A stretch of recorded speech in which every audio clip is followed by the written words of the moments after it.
Dia selalu ngomong tentang untuk bangsa, tapi ternyata untuk dirinya aja gitu. Jadi ini yang sangat mengecewakan kita semua. Ternyata ketua KPK itu ketua KPK kita sekarang ini sangat-sangat tidak sesuai ekspektasi harapan rakyat seperti apa gitu. Dan ternyata cemen, apa ya, kalau Banci nggak boleh, Banci itu militan loh ya gitu.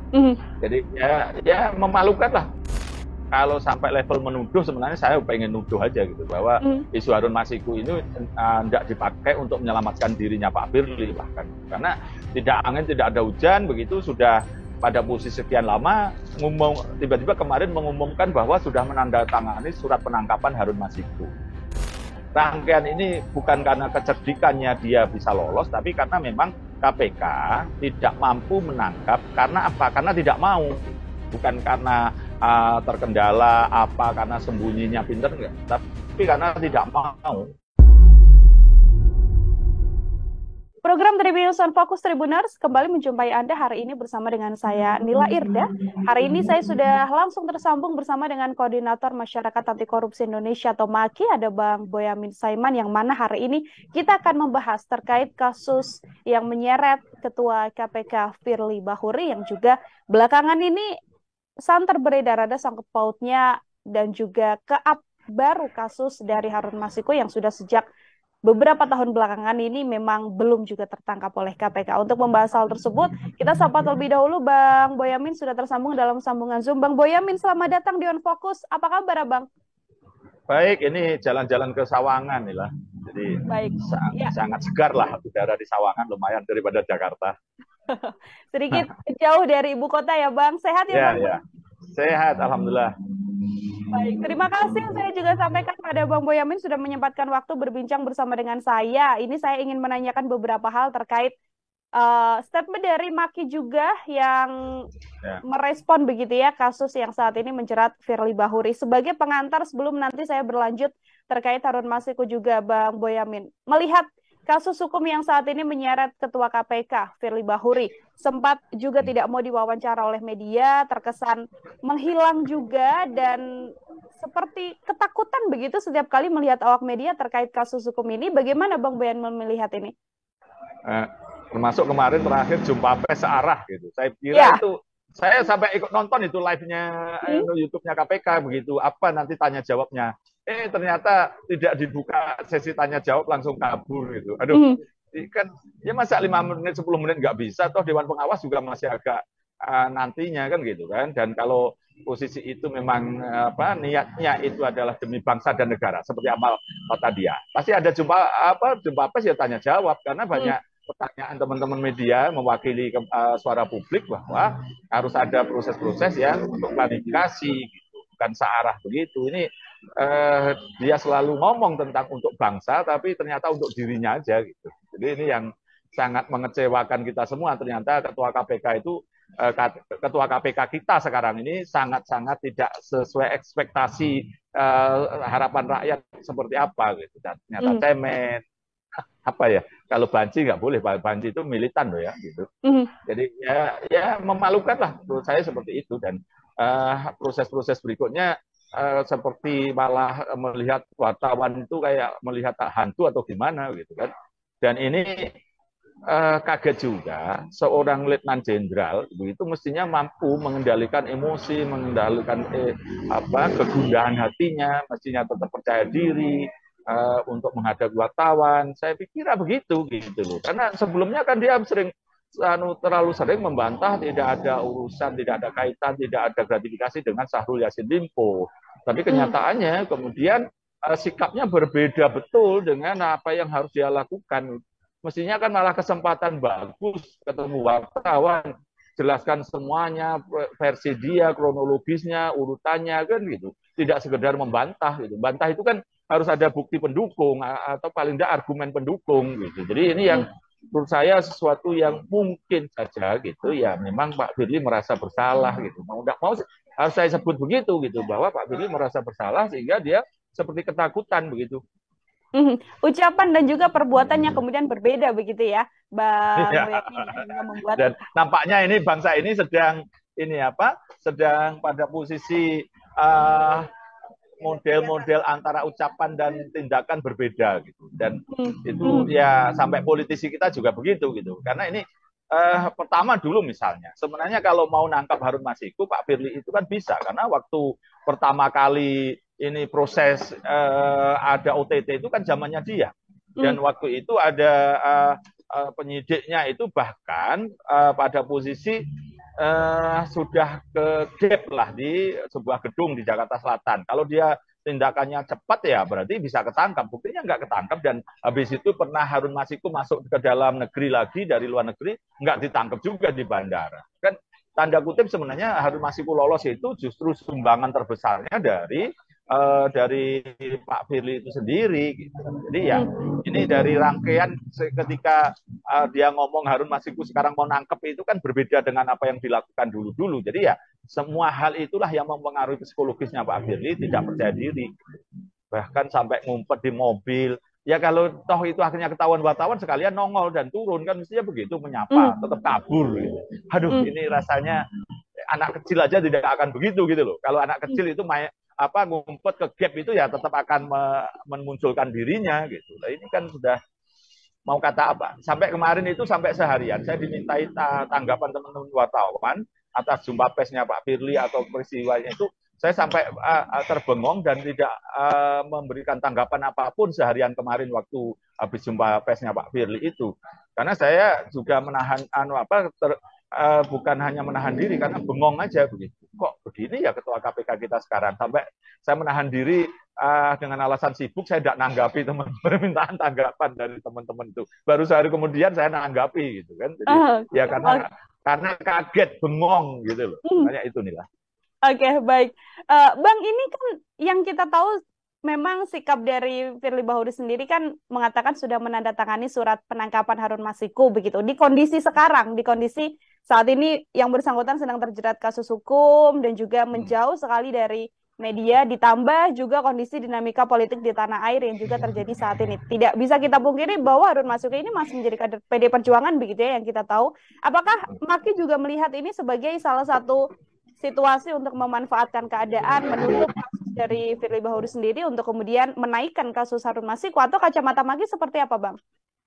Ya, kalau sampai level menuduh sebenarnya saya pengen nuduh aja gitu bahwa isu Harun Masiku ini tidak dipakai untuk menyelamatkan dirinya Pak Firly bahkan. Karena tidak angin, tidak ada hujan, begitu sudah pada posisi sekian lama, tiba-tiba kemarin mengumumkan bahwa sudah menandatangani surat penangkapan Harun Masiku. Kelihatan ini bahwa ini tidak dijadikan persembahan supaya dia selamat gitu, bukan sekedar barter aja. Karena apa? Kalau memang mau nangkep ya tangkap aja gitu. Diumumkan penangkapannya sudah berhasil nangkap. Gitu. Kalau cuma menandatangani surat penangkapan itu, ya itu berulang-ulang diperpanjang tiap bulan bisa aja gitu dan tidak perlu diumumkan itu. Kesan bahwa Pak Firly itu memanfaatkan isu Harun Masiku itu untuk nyari selamat dia malah. Menurut saya versi saya begitu nih lah. Untuk kemudian menjadi pengalihan isu juga dari kasus yang saat ini menjerat Firly Bahuri seperti itu ya, Bang. Ya, kalau itu nomor 2 lah, kira-kira untuk pengalihan isu itu nomor 2. Nomor satunya ya untuk dipakai untuk menyelamatkan dirinya. Karena saya bahkan sampai level Pak Firly itu diduga membuat 3 persembahan, 4 sebenarnya gitu, supaya dirinya selamat gitu. Jadi ya nampaknya yang nomor 2 terkait dengan daur ulang istilah EKTP misalnya bisa begitu nanti. Kita lihat lah itu. Yang ketiga ada, yang keempat ada. Nanti yang keempat ini lokalisir sebuah perkara untuk ya ujungnya ya persembahan lagi begitu. Sehingga Pak Firly akan selamat gitu. Tapi yang ketiga ini ya kita apa? Tunggulah seperti Bang. Ya, ada lah nanti. Terkait ada beberapa kasus yang belakangan dirilis gitu. Nanti ya kita lihat lah. Ini kan ya kalau tadi bahasa menuduh kan tidak ada buktinya gitu. Apapun ini analisa gitu kan, kita sampaikan analisa seperti itu. Dan kalau Pak Firly menyatakan tidak, katakan tidak gitu, bantahlah gitu kan dengan segala argumennya gitu. Jadi ini sengaja saya lempar bahwa Pak Firly diduga membuat 4 persembahan untuk menyelamatkan dirinya. Gitu. Dan yang pertama adalah Harun Masiku. Jadi bukan sekedar pengalihan isu nih lah. Ada 4 persembahan yang kemudian bisa dipegang oleh Firly Bahuri untuk mengamankan dirinya begitu ya. Bang, kalau kita berbicara soal Harun Masiku sendiri ini sejak 2020 begitu ya sudah menjadi buronan lama sekali sampai saat ini. Ada rekaman video, kemudian CCTV sampai dikatakan sempat keluar masuk Indonesia, bahkan sampai saat ini juga KPK seperti sudah tidak punya daya lagi untuk menangkap Harun Masiku. Ini sebegitu cerdiknya sosok Harun Masikunya atau justru kalau dari kacamata Maki ya ini menjadi tanda tanya besar untuk KPK bahwa di belakangnya terjadi sesuatu sehingga tidak bisa menangkap Harun Masiku, Bang. Kalau cerdik tidak, kalau cerdik itu kan juga kalau pelarian juga harus punya duit. Sementara setahu saya Harun Masiku itu ya tidak punya duit, bahasa tanda kutipnya itu malah. Jadi kalau dia lari ke luar negeri itu udah nggak mungkin gitu. Dari mana dia mau gelandang juga nggak mungkin. Tapi kalau ada yang memberi uang saku ya bisa aja. Tapi rangkaian ini bukan karena kecerdikannya dia bisa lolos, tapi karena memang KPK tidak mampu menangkap. Karena apa? Karena tidak mau. Bukan karena terkendala apa, karena sembunyinya pinter enggak. Tapi karena tidak mau nangkap. Kalau tidak mau ya otomatis tidak mampu kan. Tidak mampunya karena tidak mau. Saya membuat istilah prasa begitu aja lah. Jadi dari sisi itulah kan, dan sebenarnya saya kan pernah memberikan solusi, sidangkan aja in absentia. Jadi toh semua sudah disidangkan, tersangka lain Wan Setiawan, terus Tio, terus siapa segala macam itu kan sudah disidangkan semua gitu kan. Nah, otomatis tinggal satu aja yang tersangka belum disidangkan dan sudah mendekati 2 tahun, itu kan KPK harus menghentikan perkara. Nah, dari ukuran itu juga kalau perusahaan asuransi itu nganggap matinya seseorang hilang itu 2 tahun baru dianggap mati. Nah, dengan demikian dua tolok ukur itu tadi mestinya Harun Masiku bisa disidangkan in absentia tanpa kehadiran Harun Masiku, maksudnya begitu. Nah, kalau itu disidang KPK kan tidak bisa nangkap, ya udah sidangkan in absentia. Sudah saya berikan solusi itu setahun yang lalu, tapi tidak dijalankan juga. Artinya memang KPK tidak mau menyentuh area ini. Gitu. Nangkep tidak mau, sidangkan absensia juga nggak mau. Nah, mau apa? Kan gitu kan, berarti KPK, tanda kutip pimpinannya KPK, entah ketuanya itu tersandera urusan Harun Masiku. Jadi kalau toh sekarang tiba-tiba Pak Firly ngomong Harun Masiku, ya karena memang untuk barter, untuk persembahan supaya dia selamat. Nah, dari mana sisi itu ya? Nah, masyarakat sudah cerdas lah memahami itu, dan masyarakat kemarin tidak kemudian gegap gembita menyambut omongannya Pak Firly bahwa mau nangkep itu, malah pada nyinyir gitu. Kemana aja kemarin-kemarin kan gitu. Momennya juga kemudian tidak tepat untuk kemudian baru mengatakan untuk penangkapan Harun Masiku di kondisi ini. Dan saya tertarik untuk kemudian melihat lebih dalam terkait analisis Maki yang menyebut KPK memang tidak mau, bukan tidak bisa. Artinya tidak mau ini kan ada alasannya. Kenapa tidak mau begitu? Apa analisis dari Maki kemudian, Bang? Sejak awal bahkan tidak mau, ada orangnya tidak ditangkap kok gitu. Apalagi terus ada narasi-narasi di luar negeri kabur segala macam, lebih tidak mau lagi. Ya karena berbenturan bahwa kalau Harun Masiku itu ditangkap diproses, takutnya akan buka-bukaan dan akan menyerempet banyak pihak.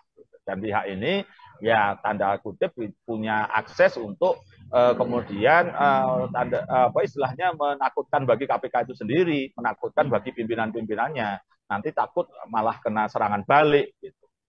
Seperti apa yang dikatakan Pak Firly, katanya sekarang ada serangan balik dari koruptor gitu. Kita ketawa aja. Mana masyarakat percaya ini? Ini bukan urusan cicak buaya, ini urusan cicak lawan cicak, karena memang oknum dengan oknum kan gitu. Jadi ini justru masyarakat sangat menginginkan Pak Firly ini segera lepas dari KPK karena justru membebani KPK.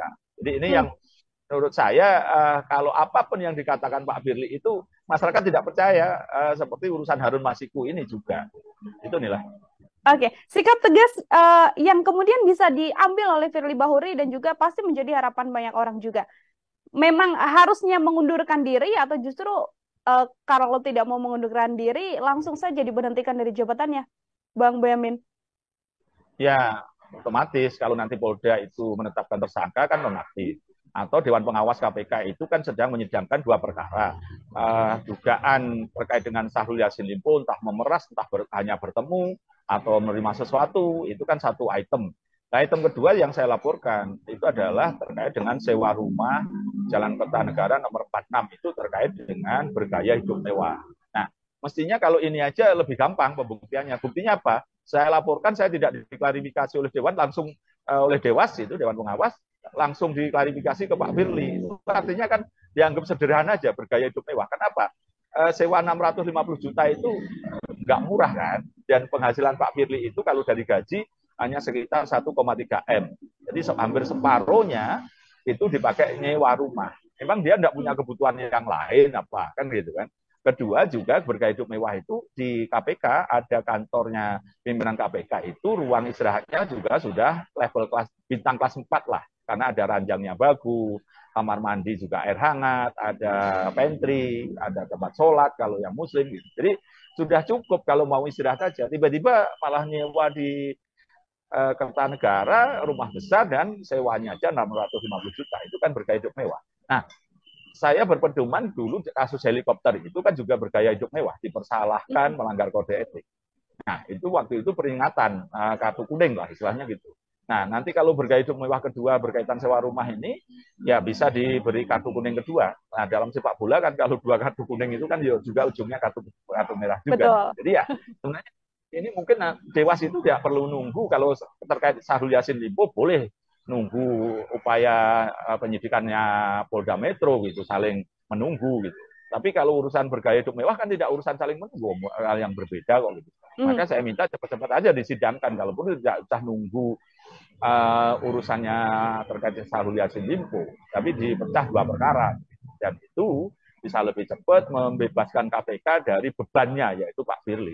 Itu nih lah. Oke, baik. Lebih cepat untuk membebaskan beban Firly Bahuri oleh KPK. Namun ini yang kemarin terkait surat pencarian Harun Masiku juga, Mbak Boyamin, ini kan sempat dibantah juga oleh KPK yang mengatakan bahwa bukan karena kasus ini untuk menutupi, namun juga memang ya ini berjalannya kejadian sampai surat pencarian Harun Masiku ini dituliskan begitu. Seperti apa komentar dari Bang Boyamin menanggapi bantahan KPK ini?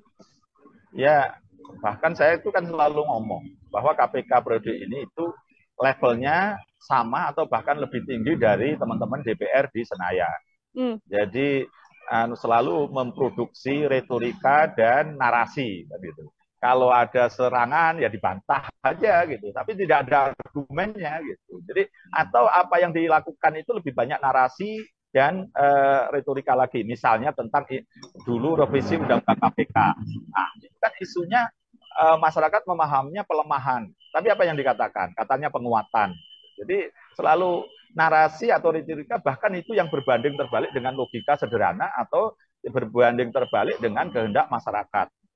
Nah, itu yang pertama. Yang kedua misalnya ya terkait dengan isu tes wawasan kebangsaan. Katanya ini adalah untuk menghindarkan dari tanda kutip orang-orang yang berpaham kanan atau paham kiri kan gitu kan, tes wawasan kebangsaan.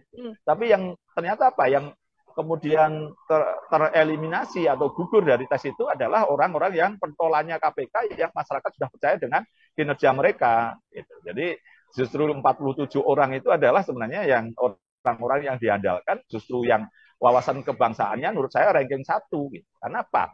Karena mereka membela negaranya, membela bangsanya, lepas dari korupsi atau mencegah dari korupsi supaya tidak hancur negara ini dengan mempertaruhkan jiwa raganya seperti Novel Baswedan aja udah itu sudah matanya buta, yang lain-lain juga banyak ancaman itu. Nah, itu kan kemudian harusnya lulus dengan ranking 1, tapi kemudian dinyatakan tidak lulus gitu. Dan kemudian apa yang terjadi? KPK yang hanya dulu menggembar-gemborkan pencegahannya gagal, dan kemudian supaya dianggap kerja ya sudah kembali ke OTT yang mudah-mudah aja berkaitan dengan bupati, wali kota, bahkan ada kaitannya camat, bahkan ada kepala desa begitu. Jadi menjadi sekedar supaya dianggap kerja gitu, melakukan OTT lagi. Gitu. Dan, konsep bahwa pencegahan supaya anggaran negara itu bertata kelola yang lebih baik, yang kemudian mencegah bocor itu. Kita ini kan levelnya mencegah bocor. Padahal di luar negeri, negara-negara maju itu mencegah tiris dan rembes. Nah, kita ini masih levelnya mencegah bocor. Gitu kan. Ini aja kan sudah tidak ada sesuatu sistem yang dibuat KPK bersama pemerintah untuk mencegah kebocoran. Nggak ada. Bahkan bagaimana mungkin tender kayak BTS Kominfo itu dibuat ugal-ugalan, zaman sekarang kok bisa tender itu sudah diatur sejak awal, markup, terus pekerjaan jelek, fiktif, tertunda, dibayar 100%. Masa berani masa kayak gitu? Karena berarti tata kelola pemerintahan yang masih buruk dan KPK tidak nyumbang apa-apa di situ untuk memperbaikinya. Jadi ini secara konsep gagal total sebenarnya pimpinan KPK yang sekarang. Nah, itu kemudian ya supaya dianggap kerja melakukan OTT lagi. Jadi ya kita ketawa. Sementara Kejaksaan Agung sudah membuat pola bahwa pemberantasan korupsi itu harus berdampak tindak pidana ekonomi. Ya, misalnya minyak goreng yang langka mahal. Tadinya kita kan apa bisa Kejaksaan Agung melakukan treatment karena ini kan undang-undang perdagangan misalnya. Orang nimbun harga mahal itu kan undang-undang perdagangan. Tapi Kejaksaan Agung mampu dan KPK jadi penonton. Nah, ketawa kan? Jadi ini sesuatu yang sudah sangat harusnya KPK sehebat seperti Kejaksaan Agung tapi malah jadi penonton. Inilah kegagalan KPK yang menurut saya narasi dan retorika itulah hasil yang prestasi dari KPK periode ini. Jadi bukan prestasi hebat, tapi prestasinya membuat narasi dan retorika aja. Dan kadang-kadang narasi retorikanya sekedar membantah atau bahkan berbanding terbalik dengan kehendak masyarakat. Itu Nila. Oke, baik. 2 pertanyaan terakhir dari saya, Bang Boyamin. Yang pertama, kalau Bang Boyamin bisa memberikan raport dan juga nilai pada KPK angka 1 sampai 10, ada di angka berapa kepemimpinan Firly Bahuri sebagai pimpinan KPK? Tetap nilainya 6 lah. Aku kalau belajar dari Pak Ganjar Pranowo nilainya 5, saya tetap 6 aja lah. Kan gitu kan.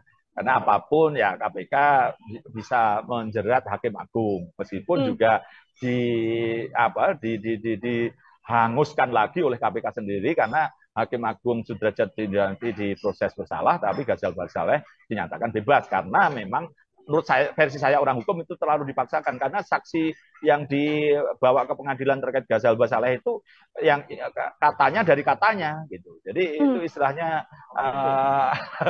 saksi yang istilahnya sangat tidak berkualitas gitu. Jadi sehingga ya bebas di tingkat pertama maupun tingkat kasasi gitu. Karena hanya katanya dari katanya gitu. Jadi itu yang menurut saya satu sisi memang bisa menjerat Sudrajat Dimyati, tapi sisi lain akhirnya tidak bisa menjerat Ghazal Basaleh. Jadi ya nilainya di atas 5 lah, kira-kira kan gitu. Okay. Dan juga beberapa misalnya Gubernur Papua Lukas NMB, meskipun itu setelah saya rame betul sampai punya video judinya segala macam, kalau tidak kira-kira ya mungkin tidak tertangkap. Jadi ini yang menurut saya masih ada di balik prestasi ada kegagalan, sehingga ya nilainya di atas rata-rata lah, 6 lah menurut saya. Oke, Bang Boyamin memberi nilai 6 pada KPK begitu ya, Bang. Terakhir sekaligus menjadi closing statement dari Abang dan juga Maki. Apa desakan atau mungkin harapan besar dari Maki soal penanganan kasus Firly Bahuri, termasuk juga bagaimana KPK kemudian bisa kembali dengan marwah KPK yang dulu begitu, yang sedemikian terjaga dan lain sebagainya, Bang? Bagi pimpinan KPK yang lain di luar Pak Firly, saya menyarankan untuk segera segregasi, memisahkan diri dari Firly Bahuri. Apapun agenda, pernyataan, segala macam, biaran aja gitu. Seperti kemarin, misalnya jumpa pers, tidak ada pimpinan lain yang mendampingi, itu boleh, itu sudah mulai benar lah. Dan mulai Pak Alek Marwata misalnya mengatakan, kalau ada yang balelo 1, KPK tidak akan mati misalnya. Artinya itu kan sudah tidak menggantungkan pada Pak Firly. Karena sebelumnya Pak Alek Marwata itu menjadi pembela utama dari Pak Firly. Apapun yang dikatakan dibela. Seperti dulu kasus helikopter itu, Pak Alek Marwata justru tampil depan membela gitu. Karena alasannya itu kalau naik kendaraan itu bisa 8 jam macet dan banyak kendaraan batu bara gitu. Tapi bisa saya bantah, sekarang jalan itu sudah tidak boleh lagi untuk kendaraan batu bara. Dan kalau pakai koridor ya 3-4 jam sudah nyampe. Apa urgensinya naik helikopter gitu kan. Nah sekarang Pak Alek Marwata sudah memisahkan dirinya dari bayang-bayang Pak Firly. Dan KPK sebenarnya seharusnya sejak awal begitu sudah kontroversi Syahrul Yassin Limpo itu segera memisahkan diri dari Pak Firly. Bekerja keras membuktikan bahwa mereka istilahnya masih ada dan menunjukkan aktualisasi dirinya bahwa mereka mampu memberantas korupsi, tidak tergantung orang, apalagi tergantung Firly Bahuri. Dan itu yang kita harapkan. Jadi sehingga gaji dan anggaran negara untuk membiayai KPK itu tidak mubazir. Maka segeralah melakukan treatment pemberantasan korupsi yang hebat, tidak tergantung urusan ini hiruk pikuk politik, segera lakukan pemberantasan korupsi yang monumental gitu, yang membuat kita semua terpesona. Nah, penindakan misalnya ya level besar gitu. Kalau dulu diduga tidak berani menyentuh DPR itu, ya sekarang harus berani menyentuh DPR karena dulu diduga kan ada seperti agreement gitu bahwa tidak akan menyentuh DPR pimpinan yang sekarang. Ya sekarang kalau DPR yang nakal cari aja, dan saya punya banyak catatan oknum DPR yang nakal banyak juga. Nah, itu proses dan level-level juga menteri kalau memang ada banyak bisa jadi gitu. Jadi atau yang tindak pidana ekonomi berkaitan dengan izin tambang yang masih dimanipulasi, masih banyak dipakai cukong-cukong mafia tambang, habisi itu semua dengan penindakan maupun pencegahan gitu. Misalnya izin dibenahi supaya tidak tumpang tindih, tidak dikadali oleh mafia-mafia tambang. KPK mengawal di situ gitu dan bisa mengatakan sekarang prestasi kita di satu tahun terakhir adalah membereskan urusan sumber daya, artinya tambang terutama, dan juga perkebunan sawit yang sudah bisa ditreatment. Misalnya bagaimana kebun-kebun itu ternyata mencaplok dari hutan. Nah, itu harus ditertibkan dan segera ditagih itu hutang-hutang zaman dulu misalnya begitu. Dan itu nilainya bisa ratusan triliun. Dan itu bisa membuat sistem pajak kita misalnya dan bea cukai dan pendapatan negara bukan pajak. Kalau saya ngomong itu dari pembongkaran Pak Mahfud 349 triliun dibuat aja tax rasio itu dari 7%, 8% dibuat jadi 5,5% tiap tahun, itu bisa sampai 12%. Itu bukan hanya kita tidak berhutang lagi, tapi bisa juga sekaligus membayar hutang. Jadi kalau kita itu buat sampai 3.000 sampai 4.000 triliun dari sisi pajak dan pendapatan negara diambil cukai itu bisa dibuat begitu, naik tax rasio menjadi 12%, itu bisa 4.000 triliun. Sementara APBN kita hanya 3.000 triliun. Artinya 1.000 itu bisa untuk membayar utang selama 7 tahun ke depan. Itu loh. Jadi ini kalau KPK bisa sehebat itu, saya baru terpesona dan semua rakyat mendukung KPK. Tapi kalau kelihatan paham aja enggak gitu, ya sudah wassalam gitu. Jadi padahal saya sudah ngajari loh ini kan gitu. Jadi tapi kalau omongan saya ini tidak ada tindak lanjutnya, berarti mereka jangankan mau bekerja untuk itu. Nampaknya paham aja enggak. Jadi ya udah, itu mudah-mudahan dipahami oleh KPK dan bisa bekerja lebih baik. Itu inilah. Baik, terima kasih sekali Bang Boyamin Saiman, Koordinator Masyarakat Anti Korupsi Indonesia. Besar harapan publik juga, tadi juga beberapa solusi sudah dipaparkan oleh Bang Boyamin agar kemudian ya KPK bisa melihat ini, siapa tahu kemudian bisa belajar dan memperbaiki citra diri yang semakin turun dan kepercayaan publik juga semakin menurun pada KPK. Sekali lagi, Bang Boyamin terima kasih banyak untuk kesempatannya berbincang bersama dengan saya. Semoga di lain kesempatan kita bisa berbincang lagi, Bang. Makasih Nila dan makasih Tribun. Selamat siang. Ya, Tribuners, demikian program Tribun Fokus bersama dengan saya Nila Irda. Nantikan informasi lainnya masih bersama dengan saya dengan bahasan-bahasan lain. Saya Nila pamit undur diri. Terima kasih dan sampai jumpa. Download Tribun X sekarang.